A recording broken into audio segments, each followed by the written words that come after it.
not be attached to the outcome because they're not going to react the way you want them to. They never do. The worst kind of advice to give is the kind that's never been asked for in the first place, because they will resent you. So you just ask for what you need. Ask for what do you need? I need your help. What? The reason why you're all in this room, I'll tell you why you're all in this room. I was reading one of my 473 self-help books. I like one on mountain climbing and all about, how to be a better dude. And on this particular morning, one of the lessons in the book was, go out of your way and do something really nice for somebody that you're in conflict with. Oh, crap. Really? Can I skip this one? I was thinking, who am I in conflict with? I'm not in that much conflict with anybody. Every Saturday morning, years ago, I used to play basketball with a bunch of lawyers. So it was half basketball, half arguing. And I love both, actually. And there's this one guy there, his name is Ben Vanderbilt. And he's the CEO of Guppy Ranker. You know Guppy Ranker? They do the Zip Cream and Tony Robbins, and they're okay. They make some commercials too. And Ben and I didn't get along. I mean, we didn't talk, especially if we were on opposing teams. We would never get into fisticuffs, but we would always scream and yell and argue and everything else. On this particular day, we were on the same team, and in between games, he's complaining about his weight. I gotta lose these 35 pounds, running up and down this basketball court's driving me crazy. And so I'm sitting there all of a sudden, and it dawns on me, oh, crap. Go out of your way and do something really nice in front of somebody you're in conflict with. Oh, right. So, he was the big CEO of this big company, and he drove a fancy car, and he had all this money and all this success and everything. And I was still training. I had celebrity clients. I'd get up in the morning and I'd train Tom Petty, Billy Idol, Annie Lennox, and Bruce Springsteen. That was or Stephen Stills, which was, not a bad life, but you're getting up at 5 o'clock in the morning, finishing at 10 o'clock at night, and you're still driving a beat-up car at 60K in debt, right? So there's Ben complaining, and I'm about 10 feet away, so I'm going to exaggerate this, but it felt like this.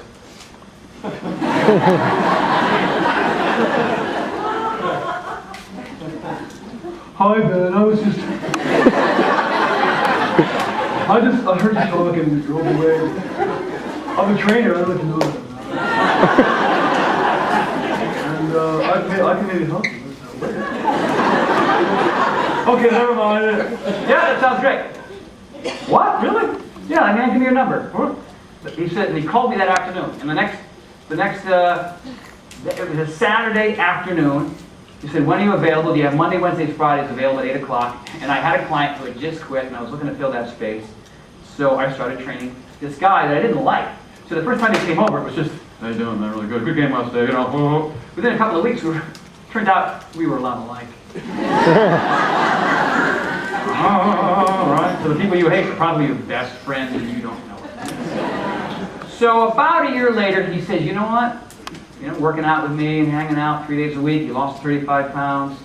And he says, I got this guy coming in from Philly. Man, you guys would hit it off. His name is Carl Dyke. I'm getting emotional now, right? So you should meet him.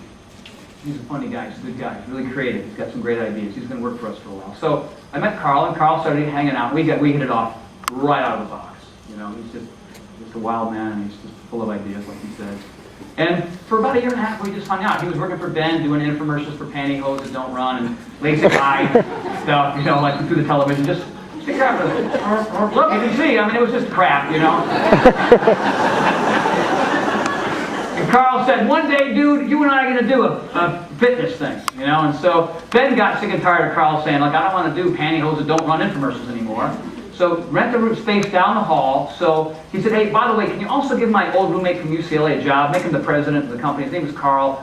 His name is John Congdon. He's a teacher, and he's got nothing to do. So John went, oh, president, cool. Of what? What are we doing? I got a job. Wow, awesome, And so it was sort of a learning experience for John and others. And we did something called Great Body Guarantee.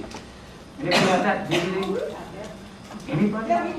2 people? 2 people. I still make a 1.00001 royalty rate on that. So you all bought it tomorrow, I'd make $40.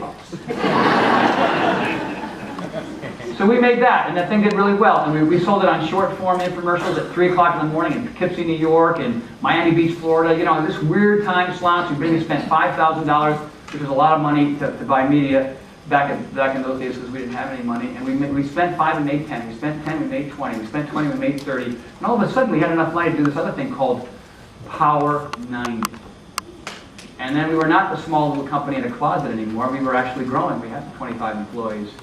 And then, now we spend anywhere from $650,000 to $1.4 million a week on media for P90X.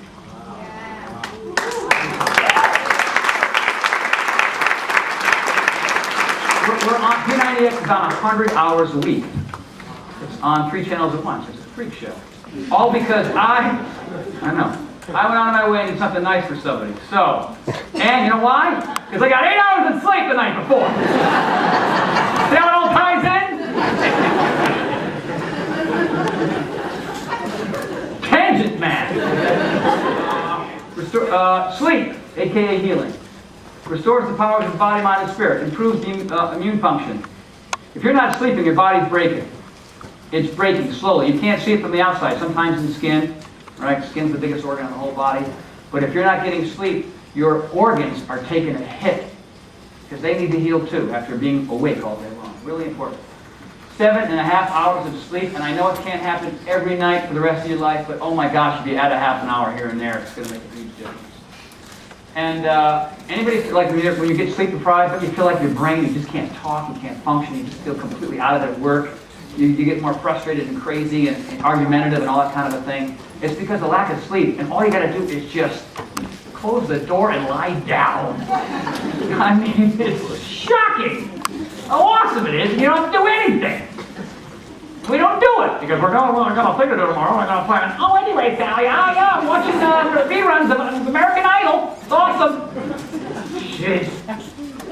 A well-rested mind and body improves performance, increases energy, heals sore muscles and joints. A lot of people that have joint problems is probably because one of the reasons is it's supplementation, lack thereof, poor diet, and not enough rest.